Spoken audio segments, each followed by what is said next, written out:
Welcome back, everybody. If you are enjoying the show, don't forget to like and subscribe. Leave me a little rating on there. Share with your friends too. I think that that's the best way to support the show is to share it with people that you think might benefit. So today we're going to be talking about surrender. Now, surrender is a process, and it's a difficult one sometimes. But it's a process that should be focused on a relationship with God. It shouldn't be focused on forcing yourself to do any one particular thing. It should be about developing that sense of connection between you and the divine. So you wouldn't trust a person with important things right after meeting them, more than likely.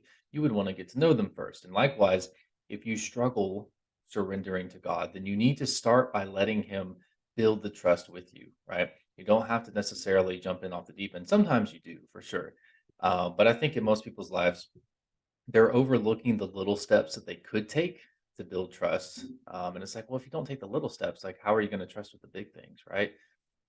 But when you find those little steps where you can pray, you can let go, and you can just watch what happens, that's where God can move in and He can do what He needs to. That's not saying that, okay, well, if I win the lottery, if I win this game or whatever, then I'll believe. No, no, no. But genuinely look for the areas where you're resisting. You know, the areas where you're holding on, where you're not allowing Him to work, where you're trying to do things yourself. And I don't have to tell you what those things are. They probably come to mind pretty easily when you think, well, what am I struggling with? What am I trying to hold on to? What am I offering resistance to? Like, am I trying to force to be something that it doesn't want to be? Right. But start finding the way to take the first step towards trust. Right. And you have to take those steps. You have to be willing to do that. But remember that you're not alone in this. It can feel that way sometimes, but that is always just an illusion.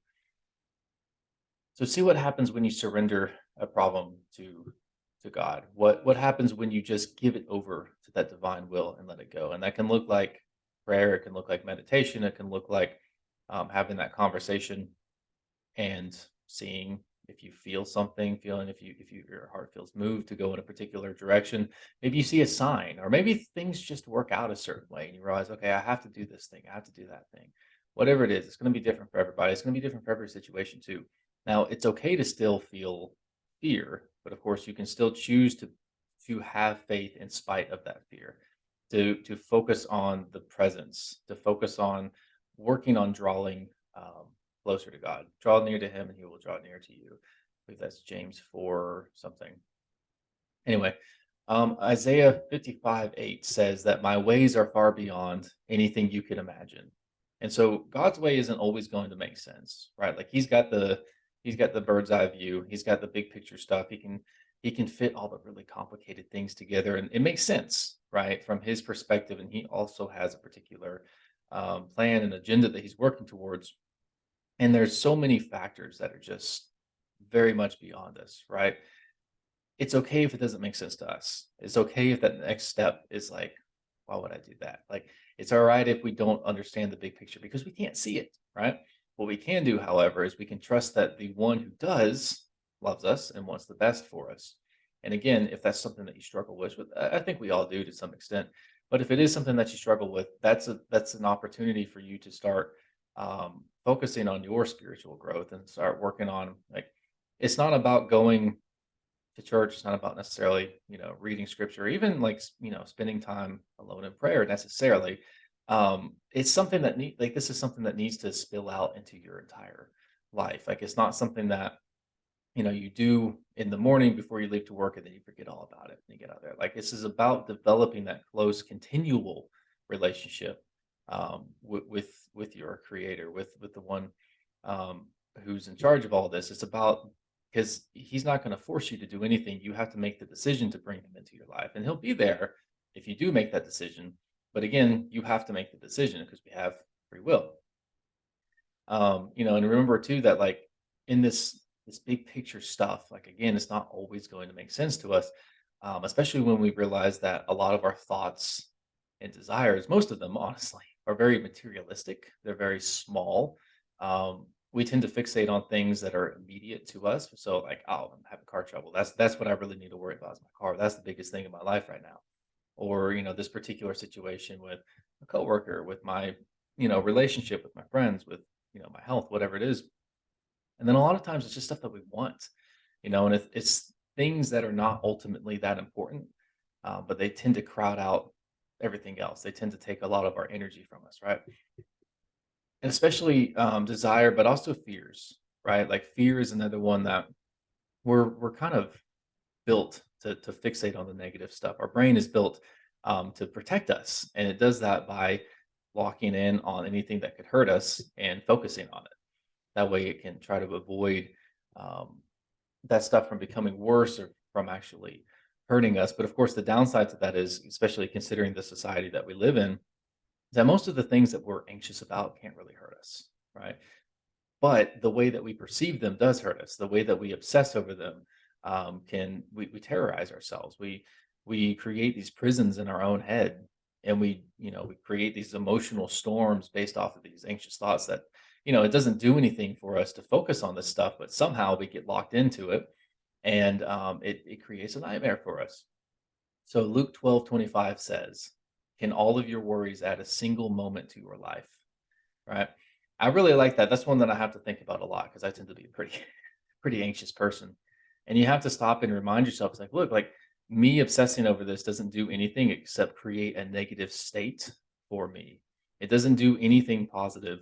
All it does, like, if there's a problem to be solved, I can solve it in the future, right? If it becomes immediate.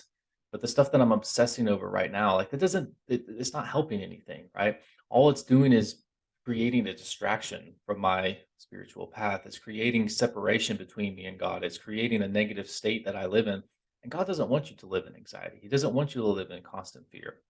He wants you to live a fulfilled life. He wants you to be happy, to be connected, to be satisfied, to be able to enjoy what we have here, right? And obviously, there's a lot to be said about the material world and how, like, this is not the end all be all, but it's still His creation. It's still a very incredible thing that we get to experience, and we should be very grateful for it. And when we're obsessing over, like, well, what about this? What about that? And you have to honestly ask yourself, like, is this something that I can control? And if it's something that you can control, then yeah, okay, go ahead and start taking steps towards fixing it.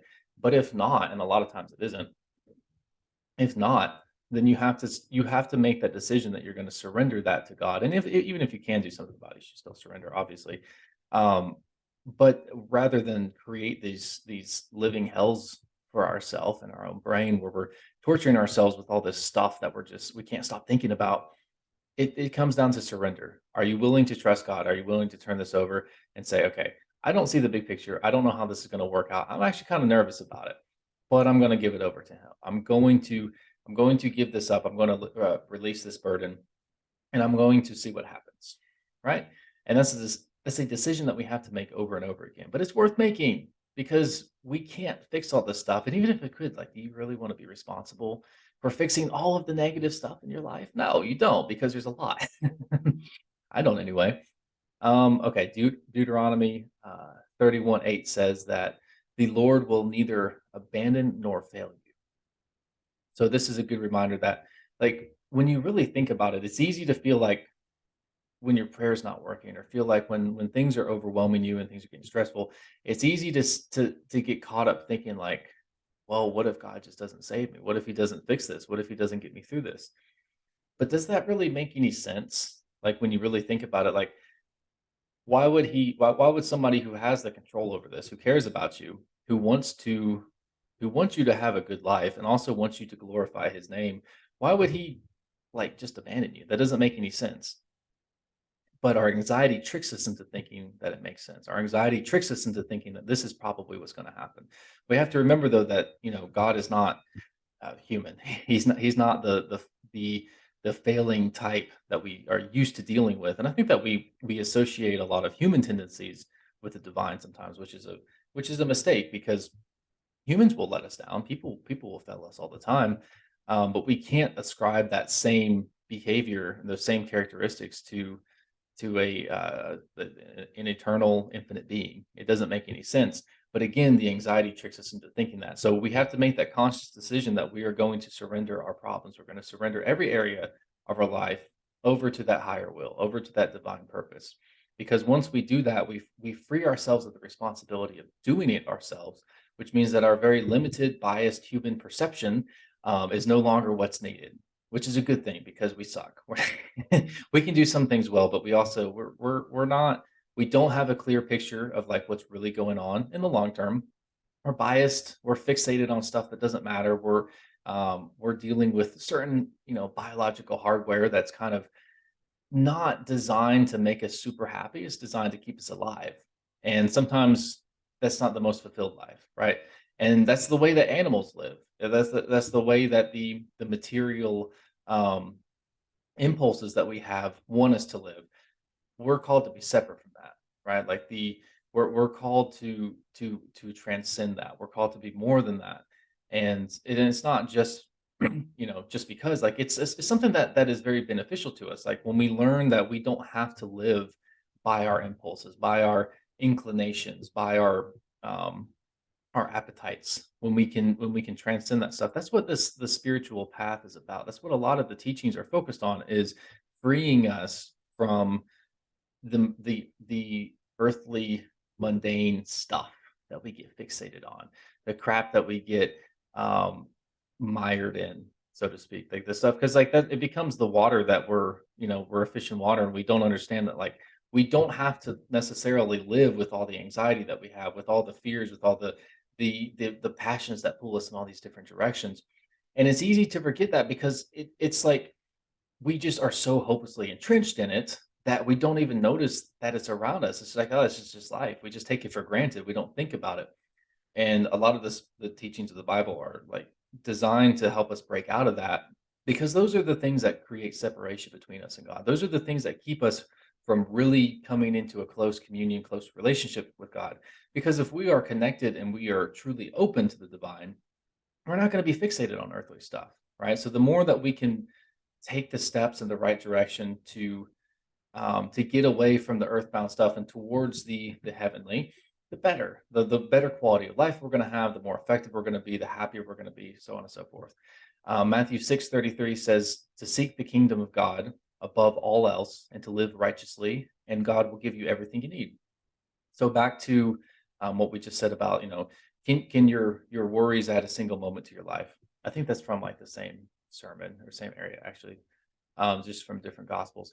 So when you make God the priority, when you surrender everything to Him and focus on Him, like He's going to take care of you, right? Like He's taking care of you anyway, but He's really going to take care of you. Like when you move into alignment with what He wants, like you can let Him take over. You don't have to worry about the little stuff anymore. Like yes, you still have to live your life. You still have to do things. Like it's not about opting out and living in a monastery somewhere. It's about creating the lifestyle where you are just acting in accordance with the universal will, with the divine intentions. You're no longer resisting what God wants for you anymore. So there's no more friction in your life. You're in harmony with the course of nature as it's supposed to unfold. And so you stop creating all these little problems for yourself, right? And a lot of times things get really good and it's like, oh wow, like why did that happen? It's like I think that part of it, this is my personal opinion, but I think that part of it is that God says, okay, you're doing what I want you to, so I'm going to reward you. And the other part of it too is that you don't create as much friction in your life inadvertently, because a lot of the things that we think are curses, we think that it's like, oh, this is a punishment, or this is I love it when people say, I'm being tested right now. And it's like, you kind of look at them and you think, well, are you being tested or are you an idiot? And you made a decision 2 years ago to do something stupid and you're suffering the consequences of it. Like, that's not a test. Like, that's just a natural effect. We live in a world of cause and effect. And I think that a lot of especially the Old Testament, like the laws, the rules, the reason that they're there is because, some of them seem cruel. Some of them seem like the whole, I'll be punished to the third generation kind of thing. It's like, why? Why would you punish, kids to the third generation, like for the sins of the father, until you think about it and you realize that's actually what happens though. Like when you create generational trauma, if somebody's an alcoholic, for example, and then their kids just kind of see that and that becomes part of their mental maps, because kids are impressionable and that's their learning. And so they just kind of unconsciously learn like, well, the way that you solve problems is by drinking or getting angry and whatever. And it's like you learn all these bad habits and then it's like they tend to be similar, right? They grow up with the same beliefs, the same kind of mindset.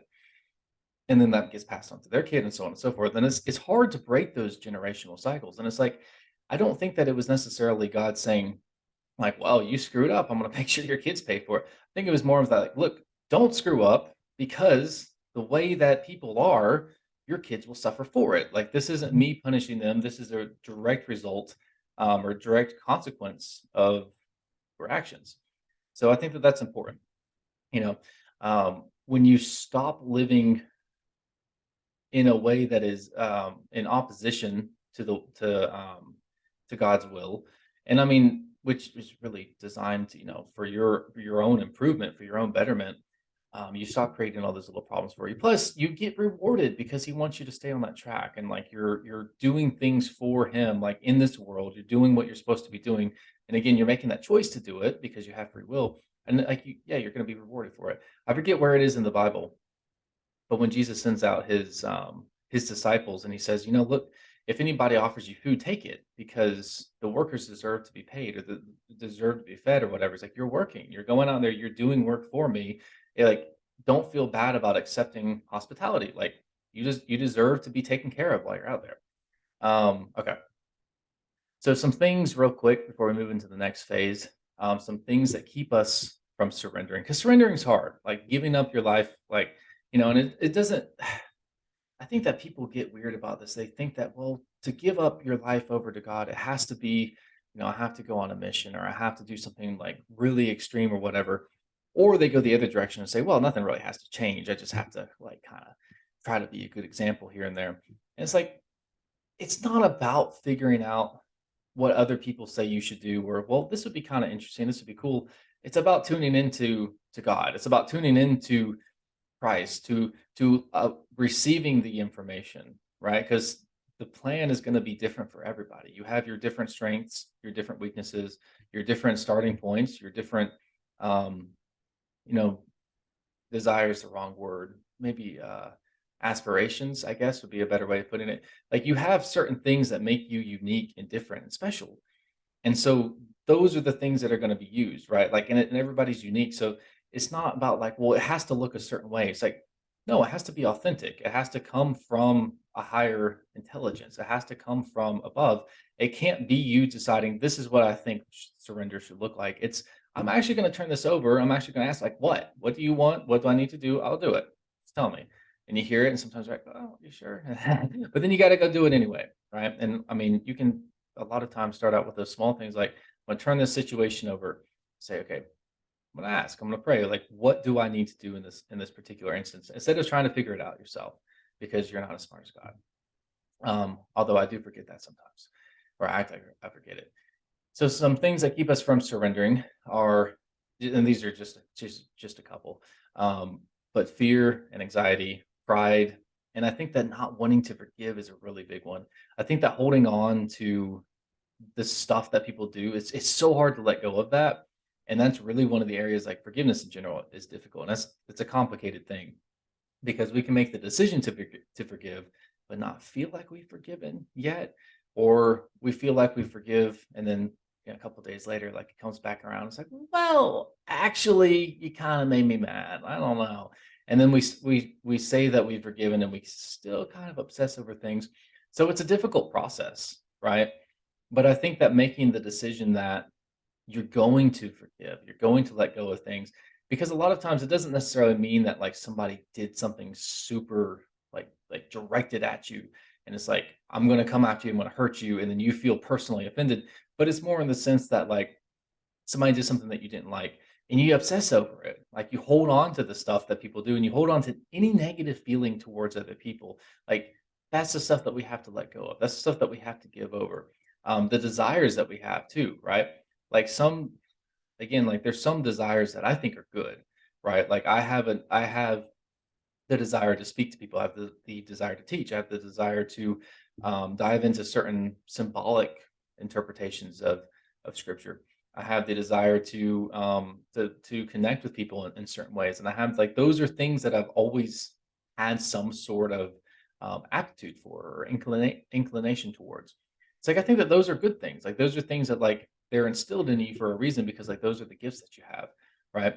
Versus I want a certain car or I want a certain type of person to be in a relationship with. I want a certain income, whatever. It's like those things are nice, and I don't think that's necessarily evil that you want them, but they are a distraction, right? And so you have to learn to put that stuff on the back burner. And it's like it's not about like punishing yourself, like, oh, I shouldn't want this. I'm a terrible person. But it's about remembering to surrender that and say, like, that's secondary. Like what comes first is not for me. Like, yes, I would like these things, and if I get them, that's great.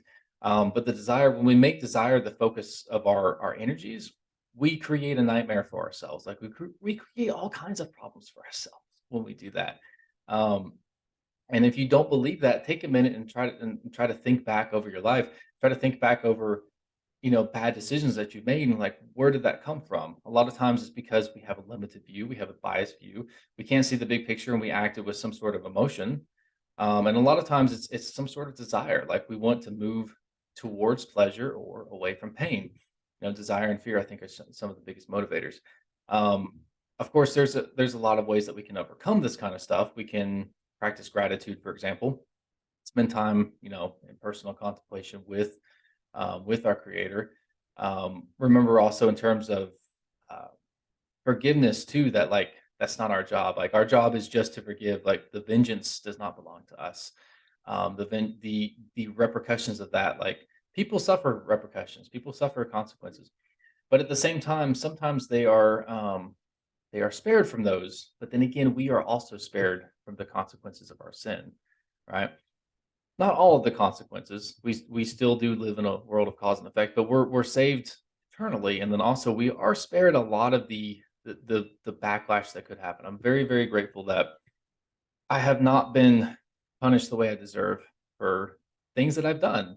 And it's like I try to do better, but I kind of suck at it sometimes, and I'm not so great at it. And I sit down sometimes and think, oh wow, like I really hate that I did that.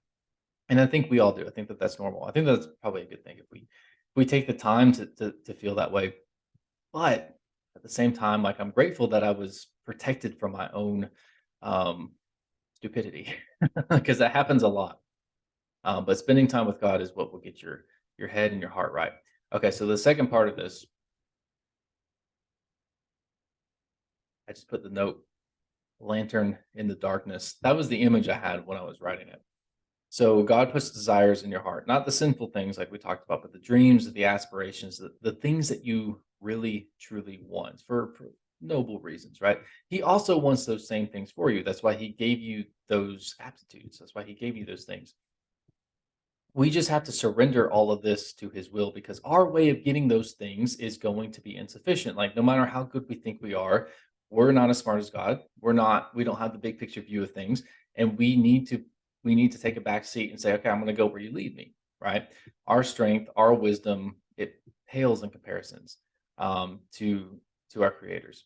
So even our dreams, not really big enough, right? Like the cosmic creator of everything, the infinite eternal one, has bigger plans for us than we do for ourselves. Promise you that.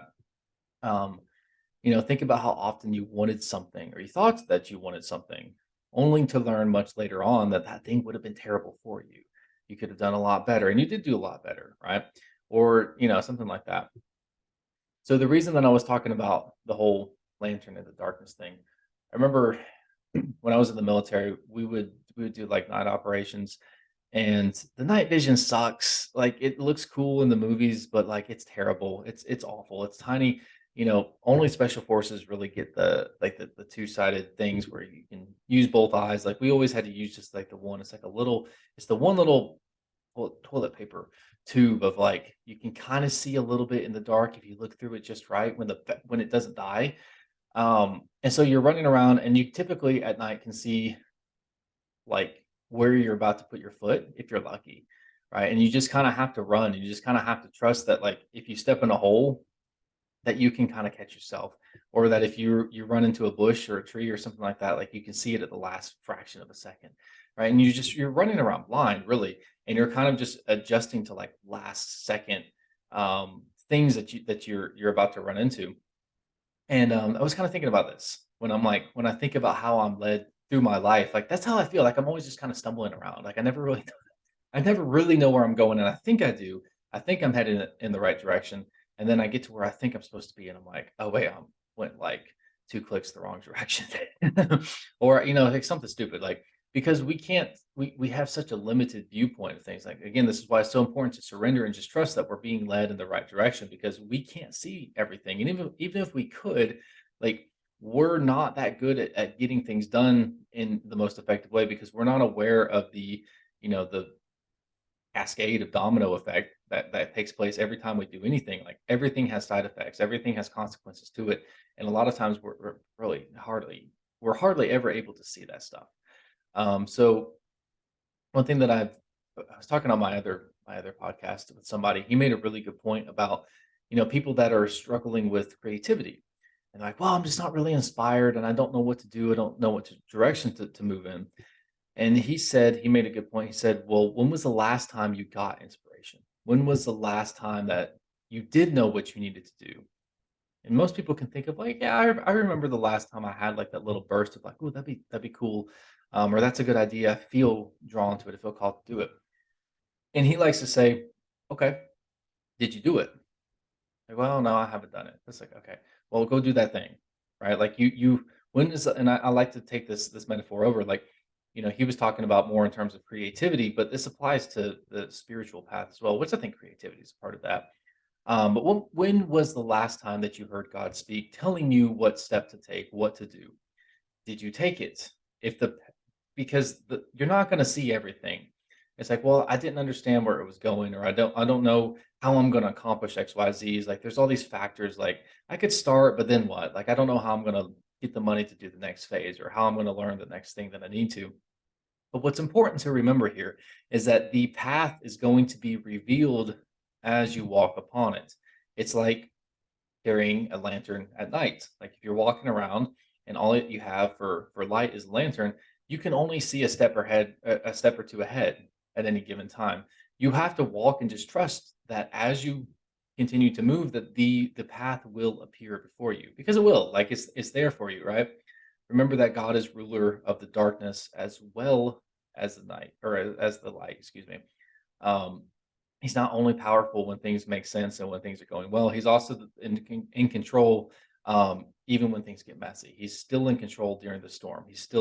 Um, he still has lordship over the darkness. So remember that you are protected from all the dangers and all of the pitfalls out there. As long as you walk in accordance with his will, like nothing's going to hurt you that he does not allow to hurt you, right? So if you know that, and again, this is easier said than done. There's something like, okay, that's great until I get started.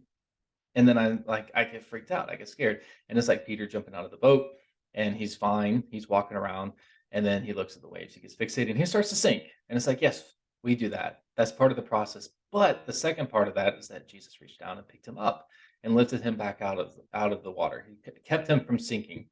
And then he kind of is like, really, like, I'm right here. Like I'm right here. Like, how did you anyway? But we all do that, so we can't make fun of him. So Psalm 18:11 says that he made darkness his secret place. His canopy around him was dark waters and thick clouds of the skies. I like that. You know, the idea that God shrouds himself in darkness. It seems kind of backwards, right? Like, well, that seems like a bad thing. Like, no, no, no, no, it's not. Because think about, what does the darkness represent? It's hidden things. It's mystery. It's things that we can't quite perceive. It's the, yes, there are fears, there are illusions, there's stuff that could potentially hurt us. There's dangers, whatever. But it's like, it's because we can't directly gaze upon God. We can't directly understand everything, right? And so we're going to be called to go into that darkness if we want to reach the light. We have to move through that thick cloud of obscurity and confusion if we want to get to a deeper understanding of ourselves and of His nature. So while the darkness can seem scary and dangerous to us, we need to remember that, again, God is Lord of the darkness as well as the light. What is dark, hidden, and dangerous to us, it doesn't have any power over him. And in fact, he often uses the darkness to prove his strength and wisdom to us. The key, of course, here is to remember that we still have to walk. We still have to be willing to follow the path that we're being led down. And yes, maybe we only see a step or two ahead of us because we're carrying, a little candle or a lantern or whatever. I think a flashlight could work, but like you point a flashlight like out and about, you can still see. The lantern is just like it's like a little halo. That's all you get. Um, Job 12:22 says that he uncovers deep things out of darkness and brings the shadow of death to light. So God has the power to reveal hidden things that are shrouded in darkness. The secret treasures hidden deep within us that we don't even know exist will be brought to light again through the act of surrender.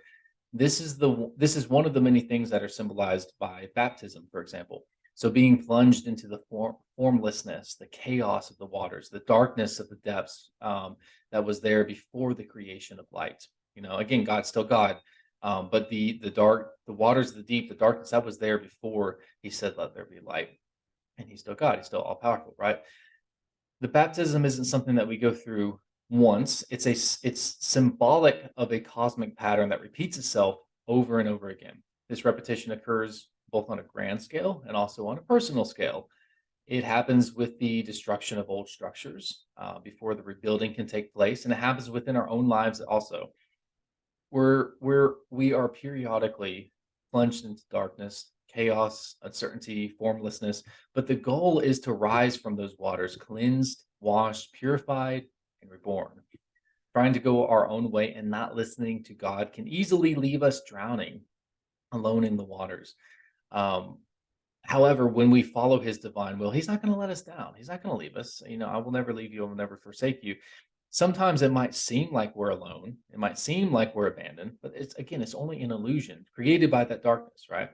Um, how can we act in faith if we can see everything laid out before us? It's like, okay, this makes perfect sense for me, right? Versus, I don't understand this, but I know what I'm supposed to do, and I don't know what's going to happen, but I'm going to decide to trust, right? Think about how much more powerful that is. Whenever we start to think that we're alone, it's because we've taken our eyes off of God. Like when Peter jumped out of the boat again, he jumped out to walk beside Christ. When he focused on the storm, though, he forgot that he was standing next to Jesus and began to sink. So if Peter can forget that he's safe when he's literally standing right next to Jesus, he's right there. It's understandable how we can sometimes make the same mistake, right? Again, though, just like in the story, Jesus walking on the water, if we'll just turn to Him and ask, He's going to reach up, He's going to reach down and pull us back up, right? We're going to make mistakes. We're going to screw up. God knows that. Like, He's not expecting us to be perfect, but He is expecting us to try. He does want us to try. Sometimes the darkness does not make any sense to us. The destruction that the floods bring can seem unfair, it can seem cruel, it can seem out of control. But again, we have to remember that we don't have that big picture view. And even if we could see it, we wouldn't be capable of understanding it. So, of all of the mystical and visionary experiences that I've had, one of the common themes that runs through that is just the sense of overwhelming peace. Just understanding that even though I can't get my head around this, I see some things, I understand some things abstractly, but I understand, like, on a very deep, visceral level, that everything is working out as it's supposed to be. Like, even the stuff that's bad in my life, even the stuff that I see as torturing me is ultimately serving a higher purpose. And it's one thing to say that. Like, I can sit here and talk about that all day, and you hear it all the time. Like, people talk about this, especially in the spiritual community. Like, "Oh, these are just lessons. It's just happening for you, not to you." It's like, yeah, that's true. It is true. But at the same time, there's a huge difference between like thinking like, okay, that makes sense, and actually feeling it, actually experiencing that. And that only happens when you are willing to give up control, when you're willing to surrender to God and His will. Um, Everything's okay, right? Like, I'm worried about stuff in my head. I'm worried about stuff that can hurt me, but it can't harm my spirit, right? It's easy to forget that in this world of the illusions, when the thorns start to crowd in around us. But again, like, it's nothing that can actually ultimately hurt you. Nothing can affect you without God's allowing it to, right? And it might not make sense why He would allow it, but again, we have to just trust. We have to surrender that. And there's a huge catharsis that happens when you do this. Matthew 10:28 says, "Don't be afraid of those who can kill the body, but not the soul. Rather be afraid of the one who can destroy both the soul and the body." Like, ultimately, do you want to worry about the world? Do you want to worry about the stuff that can physically affect you? Do you want to worry about, the cosmic intention, right? Like the divine will overall. Because let's say that you play it safe. Let's say that you don't venture out. You don't get involved in the stuff that you're afraid of. Like, well, maybe you don't get hurt. Maybe you don't go bankrupt. Maybe you don't whatever it is. Maybe you don't get embarrassed. Maybe you keep the desires that are so important to you, right?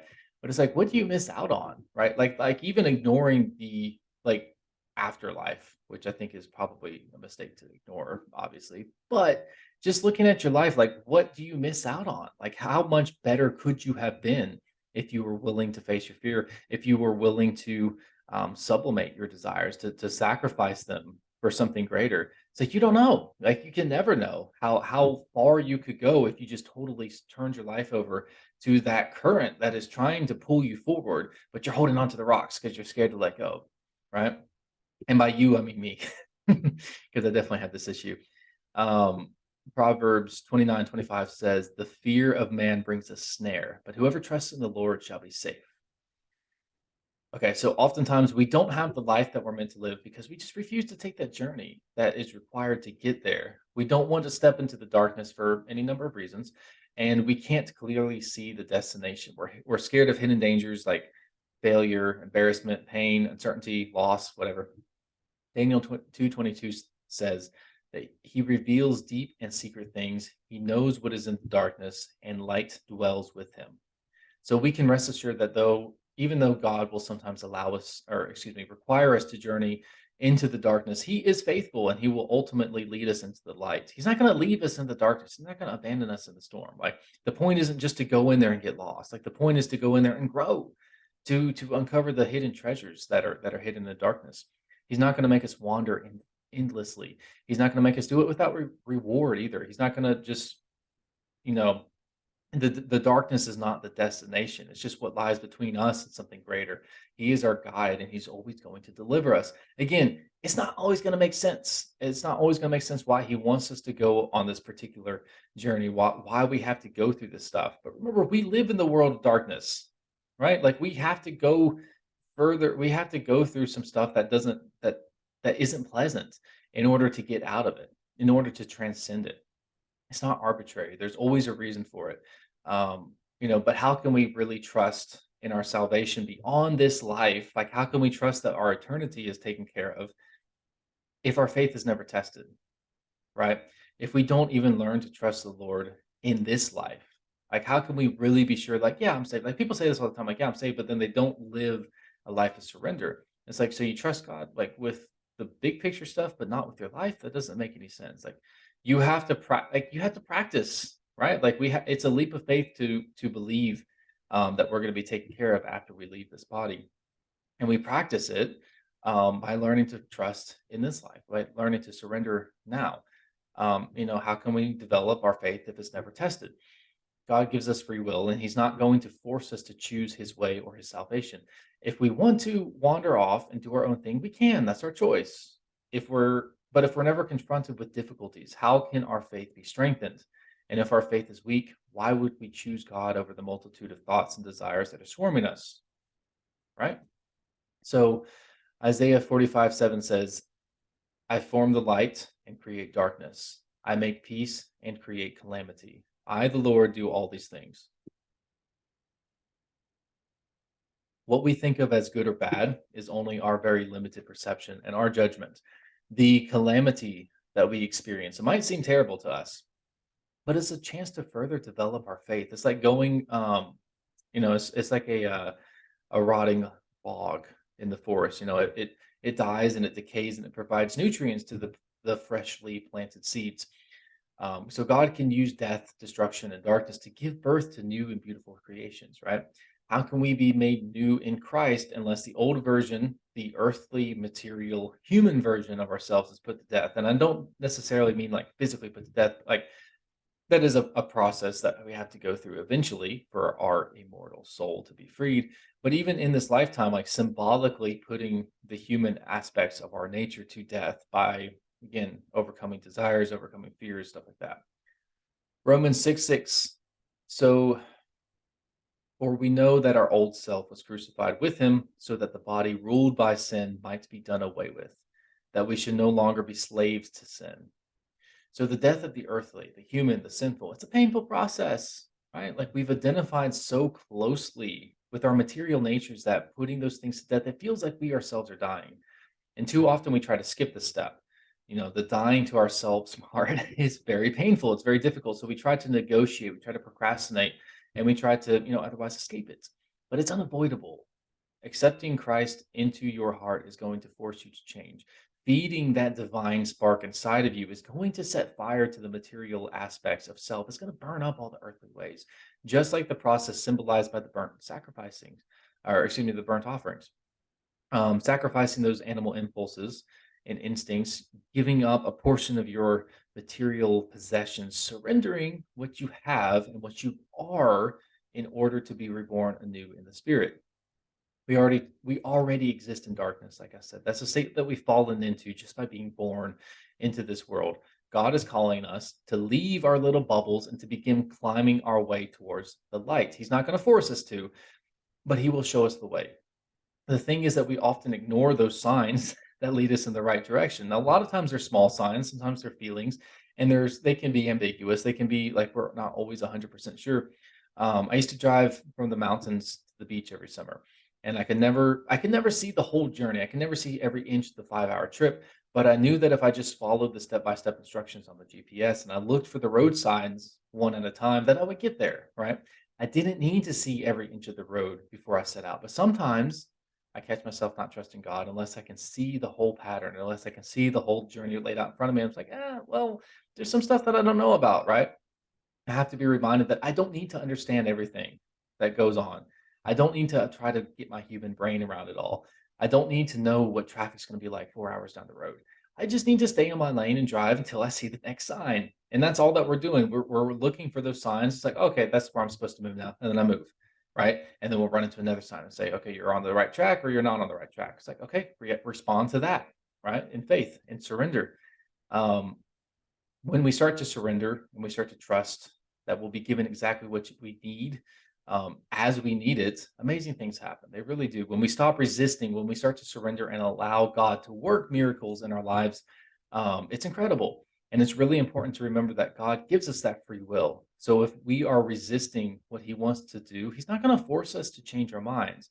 He may send a storm, he may try to nudge us a little bit, but he's not going to make us drive in the direction that he wants us to go. We have to make that choice. We're allowed to insist on doing things our own way if we want to, but what we want and how we think it should be done is never going to be as powerful a way as God wants it to be. So we have to stop resisting. We have to allow him to transform our lives, to transform our hearts. We have to make the choice to give ourselves over to divine will. And in that process, we make room for miracles that we can't even anticipate. So start looking for areas in your life where you can surrender, where you are insisting on doing things your own way and struggling. Speaking to myself here too. And well, not true, because I know what I'm struggling with. I need to make the decision for sure. Right now, there are little things where you can give yourself over to faith and trust, where you can give up control. When you start surrendering those areas to God and you allow him to work in your life, those challenges become opportunities for him to display his power and to gain your trust. As you decide more and more often to surrender, that relationship is going to develop, it's going to grow. And as it does, God's going to lead you closer and closer to the path that he's created for you to walk. And you for. So probably didn't say that too well. But you've just got to pay attention to the signs that he's given you. You have to pray for clarification. You have to pray for direction, and you have to start taking the steps one at a time. So thank you for listening, guys. Go in peace. Again, if you enjoy the show, share it with your friends, like, subscribe, all that good stuff. And I will see you soon.